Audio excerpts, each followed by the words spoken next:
Hola a todos y a todas. Bueno, como les he comentado, vamos a empezar con una pequeña píldora, sobre todo que va a abordar la historia de los cuidados domésticos. Esta píldora estaría dentro de lo que sería la asignatura de bases teóricas y metodológicas de la enfermería 2 en la Escuela de Enfermería de Nuestra Señora de la Candelaria en la Universidad de La Laguna. Recuerden que estamos en el módulo 1, es la evolución e historia de los cuidados enfermeros. Sobre todo, si yo quiero que además incluso para dar comienzo debemos de tener conceptos básicos relacionados en este caso pues con la propia historia, ¿no? Conceptos básicos que son importantísimos para poder entender determinadas cuestiones relacionadas en este caso con la temática que vamos a abordar. Primero es ver lo que nos dice la Real Academia de la Lengua Española para definir lo que es el concepto de historia. Porque al final la historia, bueno, pues puede ser una disciplina que estudia y narra lo que son sucesos, o la narración o la exposición de acontecimientos del pasado dignos de memoria y que sean públicos o privados, o incluso, fíjense ustedes, una cosa tan sencilla como la relación de cualquier aventura o suceso que, bueno, pues que básicamente viene a ser algo fundamental para poder colgar nosotros en nuestras redes y contar parte de nuestra historia, porque también nosotros tenemos una historia que queremos narrar y que queremos que los demás conozcan. Si nos tenemos que remontar a la historia, pues uno de los primeros historiadores, por no decir el primero de todos, que fundamentalmente, o sea, con fundamento realiza y empieza a construir, en este caso la historia, fue Heródoto. Heródoto es, en este caso, un personaje griego que sobre todo intenta definir lo que es la realidad y contar y narrar todos los hechos que acaecieron en un pasado, ¿no? Indagándolos y averiguándolos sobre ellos.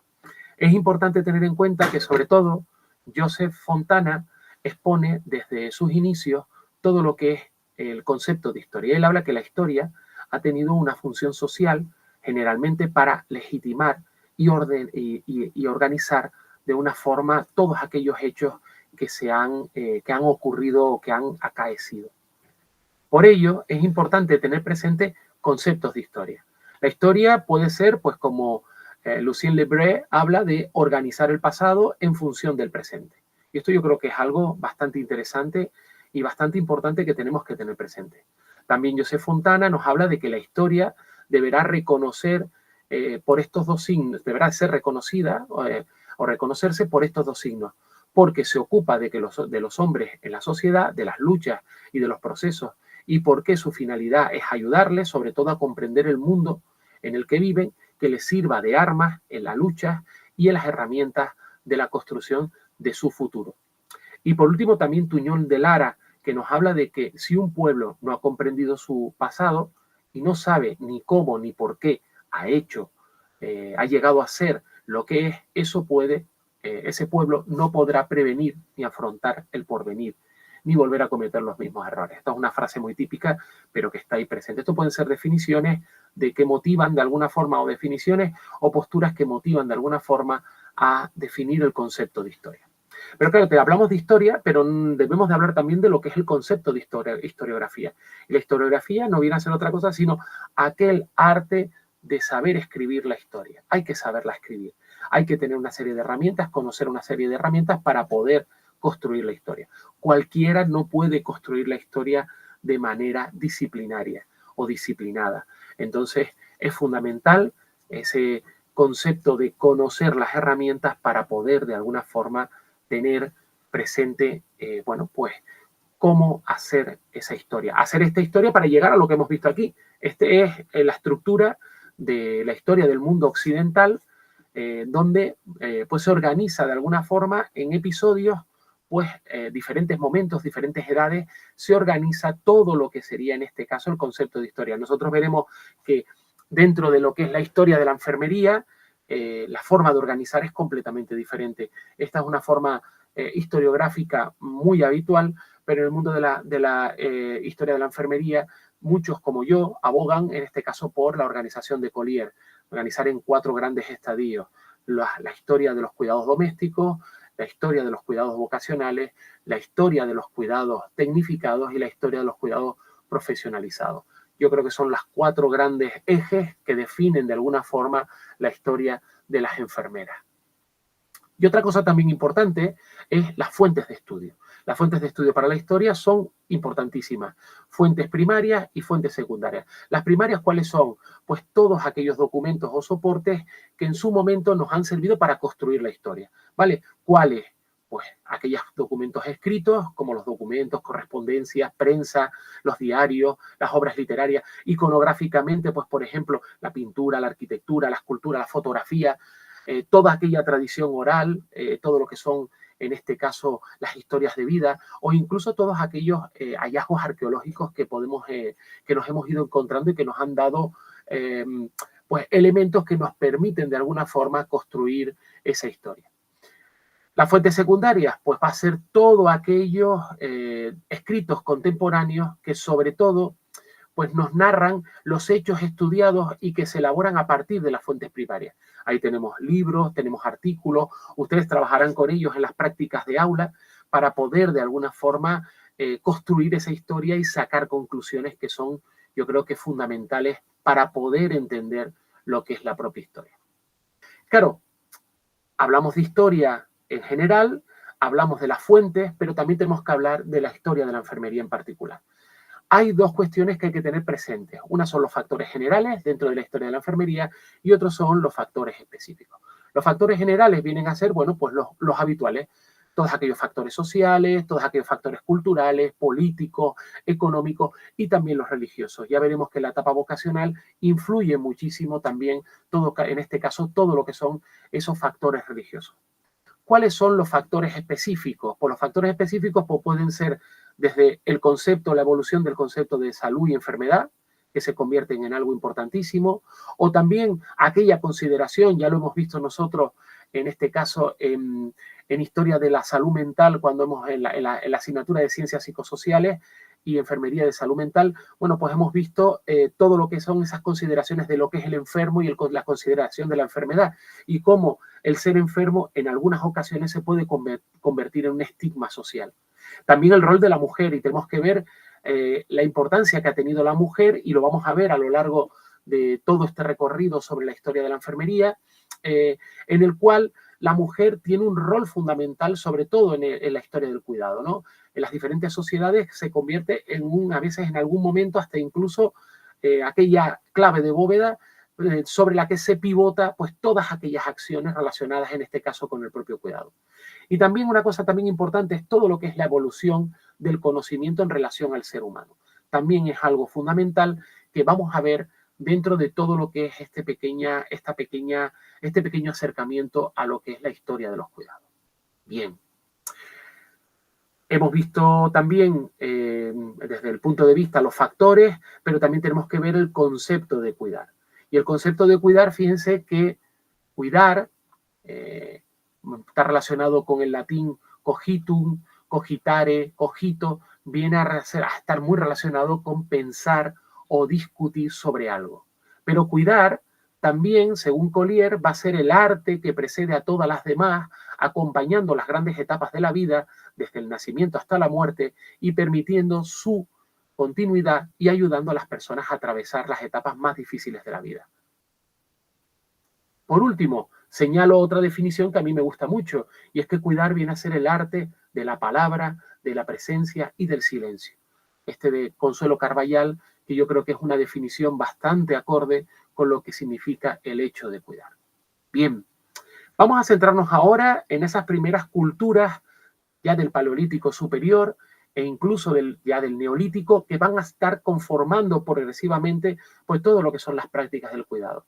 Esas primeras prácticas del cuidado son prácticas que van a estar reñidas sobre todo en el mantenimiento de la vida y sobre todo en esas actividades del cuidado que cubren sobre todo las necesidades propias de la vida. Y esto es algo importante que tenemos que tener en presente, porque al final lo que van a hacer es intentar cubrir esas necesidades básicas que ustedes conocen ya y que están presentes dentro de la pirámide de Maslow. Y estas prácticas o este cuidado va a estar circunscrito sobre todo a la práctica femenina. Una práctica femenina que va a tener una acción sobre todo dentro del ámbito doméstico. El ámbito doméstico se va a convertir en ese lugar donde se van a aplicar, donde se van a practicar esos cuidados que son las mujeres los que lo van de alguna forma a poder ejecutar. Aquí tenemos una imagen donde hay una recreación de un asentamiento de Paleolítico Superior, donde se ve cómo se relacionan, en este caso, posiblemente ya hay presente pues, una glaciación, están todavía en una glaciación, sobre todo por la vestimenta y el tipo de indumentaria que llevan con pieles, y que al final aquí es el lugar, en esas cuevas, en esas cavernas, donde se van a practicar esos primeros cuidados. Una mujer que, bueno, que se considera como cuidadora de la comunidad. Y esto es algo importante, porque al final la mujer como cuidadora de la comunidad se ha ido prolongando prácticamente a lo largo de toda la historia del hombre. Y se convierte en algo natural, se convierte en algo inherente a la condición femenina. Y esto es importantísimo, porque este tipo de concepción es lo que nosotros vamos a tener presente, y ya lo veremos a los diferentes momentos que plantea Collier a lo largo de la historia de los propios cuidados. Aquí tenemos otra recreación, donde aparece un asentamiento de Paleolítico Superior. Aquí tienen menos indumentaria, parece que tiene que ser en una zona, sobre todo esta recreación con maniquí, en una zona donde el frío no está tan presente, y que sobre todo hay que tener presente que aún hoy existe un gran desconocimiento de esa relación de las condiciones de la mujer, pues desde el punto de vista del cuidado. O sea, son todo intuiciones, sobre todo del cuidado hasta incluso del propio parto, ¿no? Son sociedades ágrafas, es decir, sociedades que carecen todavía de escritura, y que en cierta medida, pues con esos paralelismos de lo que ha ido ocurriendo, porque al final lo que ocurre en la actualidad es lo mismo, pero en otro momento diferente, ocurren las mismas situaciones, pues nosotros desconocemos pues prácticamente mucho de lo que pudo ser, pero intuimos cosas que se repiten.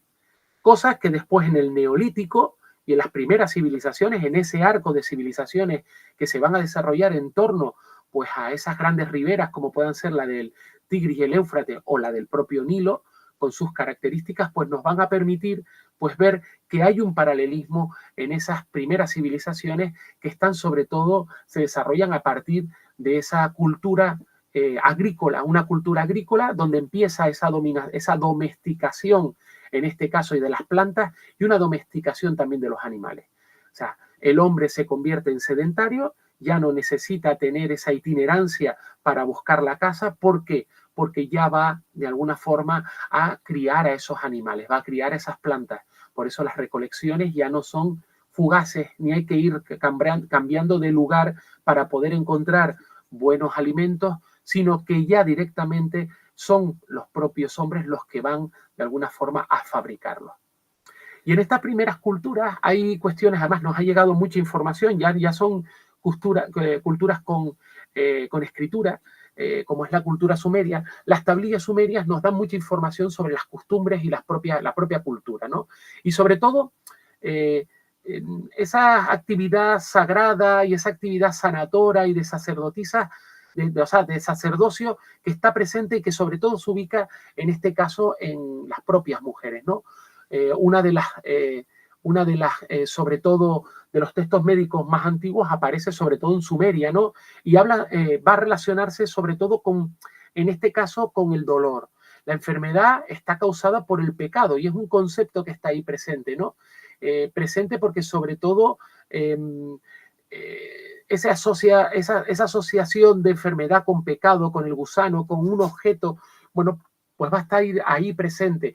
Y esto va a llevar, bueno, pues a que aparezca una de las diosas importantísimas, Istar o Ina, que es esa diosa de la fertilidad, esa diosa de la salud, del nacimiento, del amor, que, bueno, se convierte en algo importantísimo y que nos va a permitir, sobre todo, pues, crear ese mito donde la feminidad tiene una importancia y es la que da luz, en este caso, al propio mundo. Llega a ser tan importante, en este caso, esa actividad médica, que el código de Hammurabi recoge muchísimas, en este caso hasta incluso una pena relacionada pues, con la mala praxis médica, recoge todo lo que es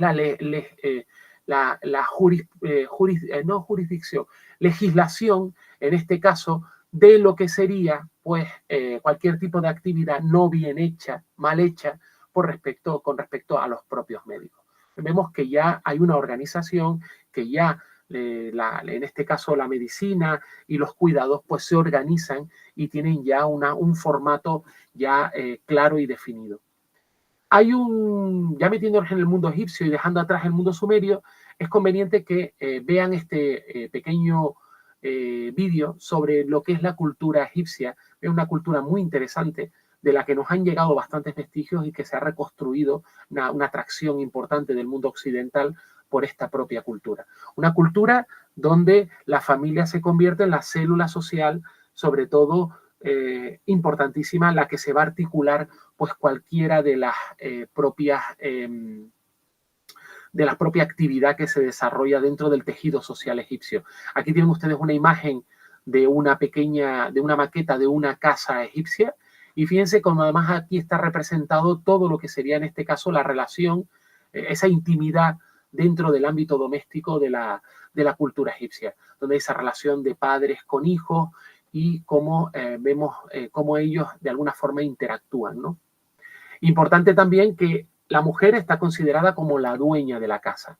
Una mujer que puede ser libre o que puede ser esclava y que se va a ocupar sobre todo del cuidado de los enfermos y de la preparación, en este caso, de la propia medicina. Una medicina que sobre todo se ciñe o está muy relacionada con la religión. Una religión donde aquí podemos ver, por ejemplo, todo lo que es el juicio de Osiris, donde el pesado del corazón, que es donde ubica el mundo egipcio el alma, tiene que ser mucho más ligero que una pluma. Y este concepto que después se va a llevar con el arcángel San Rafael al mundo de la cristiandad y al mundo católico, pues está presente en el mundo egipcio. Si tu corazón pesa mucho más que este animal, que tiene parte de cocodrilo, parte de león y parte de hipopótamo, te devorará porque no eres grato de ir, en este caso, a ese lugar que es el lugar un lugar maravilloso prometido dentro de todo lo que es la cosmología egipcia. Y ellos además, como creen de alguna forma en ese lugar nuevo, pues sobre todo tienen una verdadera y le dan una verdadera importancia a los cuidados post-mortem. Fíjense que además incluso el mundo egipcio ha estudiado bien, conoce bien la anatomía humana y por consiguiente puede realizar una serie de acciones muy relacionadas en este caso con todo lo que sería pues el cuidado a los muertos. Y la momificación se convierte en algo fundamental, llegando a tener, fíjense ahí aparece el instrumental, que veremos una foto a posteriori, la importancia que le dan. Hay un vídeo que pueden verlo, que lo tienen un poquito más adelante, sobre los cuidados post-mortem, y que, bueno, yo creo que puede ser interesante, sobre todo la momificación, para que ustedes comprendan de una forma adecuada, pues lo que es el hecho de cómo se realizan esas acciones para conservar los cuerpos. La medicina en el mundo egipcio es un culto religioso, viene retratado en el papiro de Edwin Smith, encontrado en 1862, donde contiene numerosas informaciones sobre heridas, sobre técnicas de vendaje, suturas e incluso entablillamiento. Entablillamiento que, bueno, vienen a ser férulas para poder de alguna forma dar corrección a esas fracturas. Fíjense que también el papiro de Eber también es otro papiro que aborda pues cuestiones muy interesantes como puedan ser pócimas para poder y remedios para poder curar, como puedan ser pues por ejemplo la solución de natrón, el suelo, las paredes que se deben de lavar por ejemplo con natrón, o por ejemplo contra la mosca del estiércol pues hablan del oropéndola, que es una para las pulgas, por ejemplo las huevas de pescado, bueno, una serie de remedios que son bastante interesantes, o como por ejemplo los sacos de trigo untados con grasa de gato ahuyentan en este caso a los propios roedores.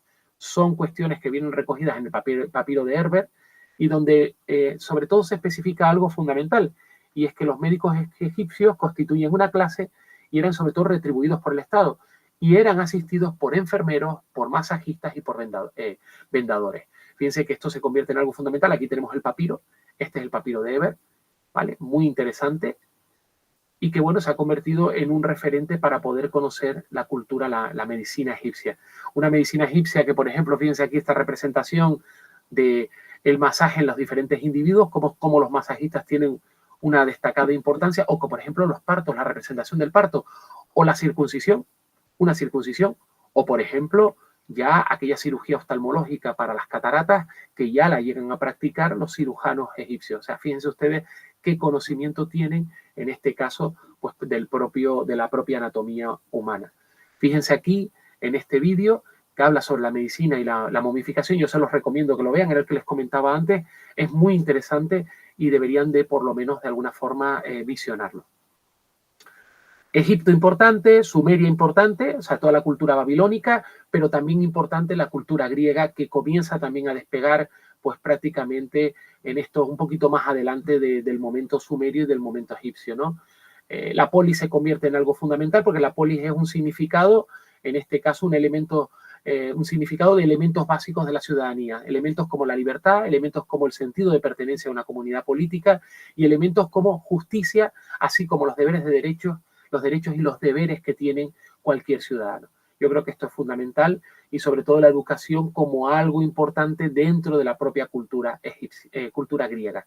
Fíjense que el tejido, las polis se van a articular a partir de tres grandes lugares. Uno que es la Acrópolis, donde está el templo y donde es la zona de culto. Otro donde es la zona social y de relación entre los propios griegos, que es en este caso el ágora, donde se realizan esas transacciones económicas, esas transacciones sociales, y después una zona de ocio que es la que está ubicada en este caso para el teatro.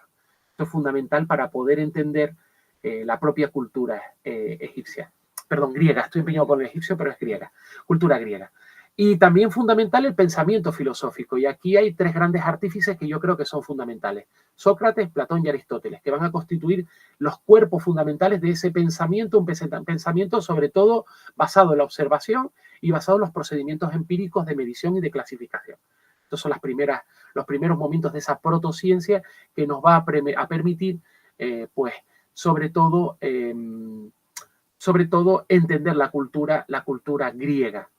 En Grecia la autoridad está en los varones, pero las mujeres van a ejercer, sobre todo en los oikos, que son esos pequeños ámbitos domésticos en las casas, donde van a ejercer ese poder y van a ser las que se van a encargar ya no solamente de la gestión económica doméstica, sino también se van a encargar, en este caso también, de la descendencia legítima para poder seguir de alguna forma perdurando dentro de la propia historia. Y claro, una cultura que intenta buscar la protociencia, pero que todavía sigue teniendo presente, en este caso, el misticismo. Existen dos corrientes, una corriente que se basa en la observación y que intenta dar solución desde el punto de vista empírico, pero hay otra corriente que intenta dar solución desde el punto de vista místico. Y este punto de vista místico, pues aquí tenemos en este caso esta representación de Robert Tong del interior del templo de Asclepio, donde aparecen todas aquellas imágenes donde de alguna forma los propios griegos van buscando la sanación por medio, en este caso, de la escultura del propio Dios. Fíjense que esto es una representación que después se va a estar presente dentro de los propios hospitales medievales, donde hay un pequeño altar donde aparecen imágenes que son las que van a ser de hilo conductor para que Dios sane. El Dios tiene que hacer sanar, en este caso Asclepio es el dios de la medicina, Escolapio para los romanos, Asclepio para los griegos. Y fíjense una cosa muy interesante, cómo aparecen los esvotos en todas las paredes. Esos agradecimientos que hace cada persona por sanar alguna parte del cuerpo. Ahí podemos ver piernas, podemos ver caras, podemos ver ojos, podemos ver pechos de mujeres, podemos ver diferentes artilugios que en este caso son muchos de ellos en piedra, en mármol, tallados en mármol y que se colocan en torno, en este caso, en la sella, en la zona, en el Santa Santorum se colocan en torno al Dios, pero que esto después lo veremos también en el mundo cristiano. Y en el mundo cristiano los esvotos van a poder ser en plata y oro, esto lo puedes encontrar sobre todo en la cultura portuguesa, y también los esvotos pueden ser en cera, como tienen por ejemplo en la capilla de San Roque aquí en La Laguna, pues tienen esos pequeños esvotos en cera que todavía se conservan y que bueno, pues que se llevan en cera no por otra cosa, sino para que puedan ser de alguna forma utilizados para velas y poder alumbrar el interior de esas pequeñas capillas. Pero fíjense que no han cambiado las cosas, sino que prácticamente se repiten los modelos de una forma muy cercana.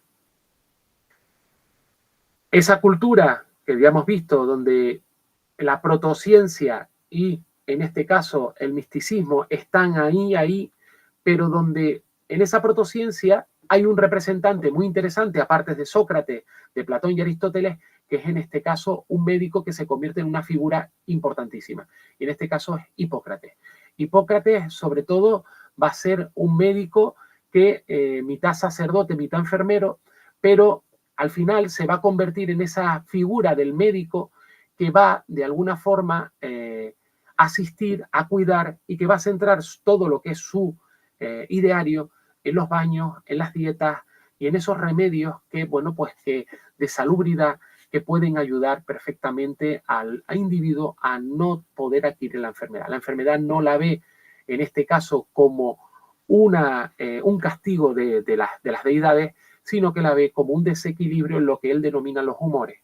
Humores que van a ser 4 y que él los define claramente aquí, en estos postulados. Postulados que además incluso van muy relacionados con la parte de los temperamentos. Un temperamento de la sangre, la flema, la bilis e incluso lo que va a llamar también la bilis negra. ¿Vale? Bilis amarilla y bilis negra. Y este concepto es un concepto que va a estar presente durante todo lo que es en la época griega, la época romana, y después llegará durante todo el medievo prácticamente hasta la edad moderna. Entonces, es importante tenerlo presente porque va a mediatizar considerablemente, va a influir incluso en Galeno, que va a ser otro médico importantísimo que está muy relacionado, en este caso, en este mundo greco-romano, donde los humores se convierten en algo fundamental, porque los humores van a estar también relacionados con los 4 elementos, el fuego, el aire, la tierra y el agua. Un desequilibrio en esos 4 elementos puede producir, en este caso, pues la enfermedad. Esto es algo importantísimo. El mundo griego, el mundo romano, prácticamente muy íntimamente relacionados, porque además el mundo romano copia muchas de las cosas del mundo griego. Roma, recuerden que lo que hace sobre todo es copiar aquello que ellos consideran verdaderamente interesante de las diferentes culturas que van conquistando, y del mundo griego pues copian muchas cosas. La sociedad romana se va a dividir básicamente en patricios y plebeyos, ¿no? Los patricios son esa clase dominante, mientras que los plebeyos es el populis, es el pueblo en general, que no tiene ni derechos ni privilegios, mientras que los patricios sí los siguen teniendo. La familia es algo fundamental, al igual que en el mundo egipcio y en el mundo griego. La familia es la unidad doméstica, que es básica para organizar todo lo que es la propia sociedad. Donde se crea una figura, la figura del pater familias, que se convierte en aquella persona que va a ser el representante, pues en este caso, de ese grupo familiar. Pater familias que está guiado sobre todo por las instrucciones de manuales populares en los cuidados médicos, y que sobre todo le va a permitir, pues sobre todo, trabajar aquellas cuestiones que van muy relacionadas con la higiene y con la salud. Esto es importantísimo, donde además incluso se le da una importancia, como en el mundo también griego, al baño, baños públicos, baños privados, se les da porque además incluso se considera pues símbolo de longevidad, símbolo de fertilidad, símbolo de salud.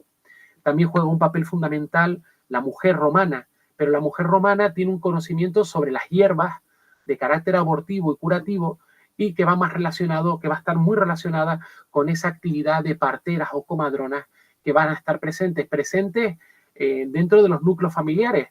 Aquí tenemos lo que es la familia, los componentes de la familia, desde el dominus y la domina, el pueri y la puella, e incluso los servos, que son los siervos, hasta incluso ven aquí diferentes representaciones dentro de lo que sería en este caso de la cultura romana, donde aparecen representaciones de cómo la mujer, la comadrona, la partera, es la que asiste directamente al parto.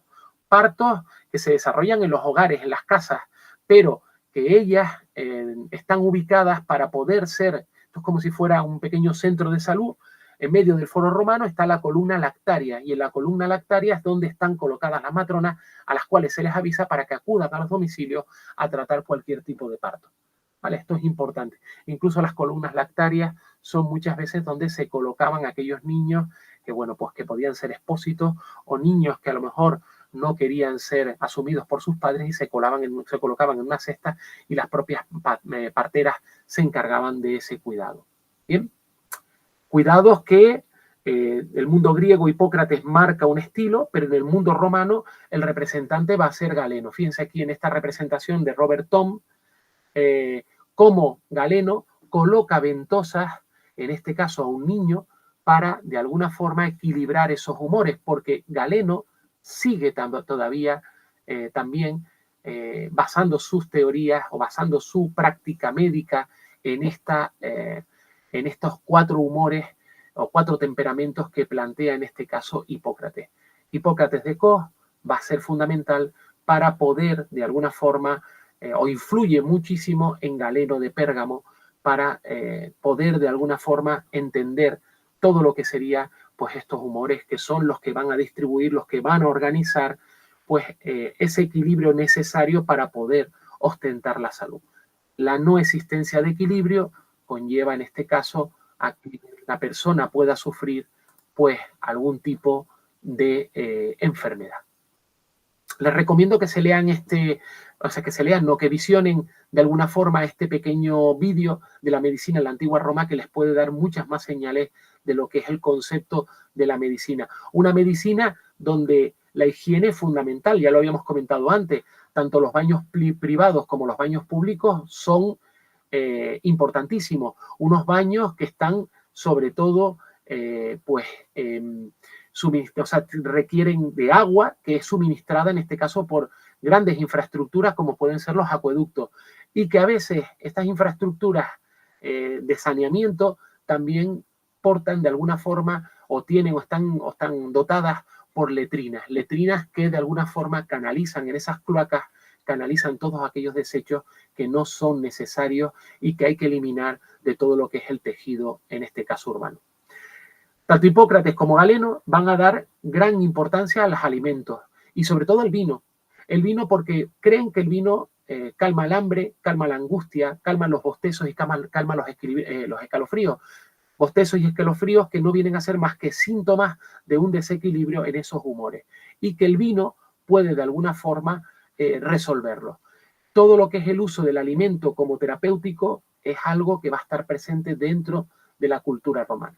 Porque la cultura romana le va a dar gran importancia a ese concepto de hospitalidad, a ese concepto de lo que va a ser posteriormente el material en una estructura, en una construcción, el hospital. Una construcción que al final va a ir muy relacionada pues con estos 2 grandes términos. El valetudinarius, que es el concepto de enfermo, y el valitudinarium, que es el concepto de enfermería y hospital. Hospitales que sobre todo se van a circunscribir a lo que es al extrarradio. En este caso, al extrarradio me refiero sobre todo a aquella parte de frontera que es donde están todos los ejércitos, las legiones romanas, soportando la presión de esos pueblos bárbaros que intentan conquistar. Allí, esa actividad militar requiere de recintos que permitan de alguna forma subsanar aquellas situaciones trágicas que puedan presentar los soldados. En este caso, bueno, pues las propias heridas o las enfermedades. Los valetudinarium van a ser elementos fundamentales que van a ser esos pequeños hospitales, como la representación que tenemos aquí del hospital romano valetudinarium, que va a ser muy próximo, ya lo veremos, a los hospitales medievales que se van a desarrollar en toda Europa. Unos hospitales que están insertos dentro de lo que sería en este caso el campamento militar. Fíjense aquí dónde está ubicado, en el corazón directo. Aquí está la calle principal, la Principia, que va a ser la calle principal, pero fíjense que aquí está todo lo que es las autoridades, todo lo que es la parte donde están las armas, todo, y aparte está el valetudinarium. Un valetudinarium que lleva una estructura, como la que hemos visto, esa reconstrucción de ese hospital romano, y que después va a tener mucha proximidad con ese hospital que nosotros se va a construir en el mundo medieval en toda Europa. Este que tienen ustedes aquí es un modelo de hospital que se construye en toda la península ibérica y que se construye también en las Islas Canarias. Si ustedes conocen La Laguna, hay en este caso la biblioteca municipal, es el antiguo hospital, Real Hospital de Nuestra Señora de los Dolores y San Martín Obispo, que fue construido aquí en el momento de la conquista, año 1400, entre 1500 y 1506, más o menos, porque además es heredero del Hospital del Santo Espíritu, hospital que regentan en este caso la Orden Agustina cuando se asienta en La Laguna, pero la importancia que tiene sobre todo es la estructura, una estructura muy próxima a lo que sería en este caso el propio hospital militar romano, el Valetudinarium. Con esto ya hemos terminado la parte de este primer capítulo de la historia de los cuidados domésticos y bueno, pues pasaremos ahora en breve al siguiente capítulo. Muchas gracias.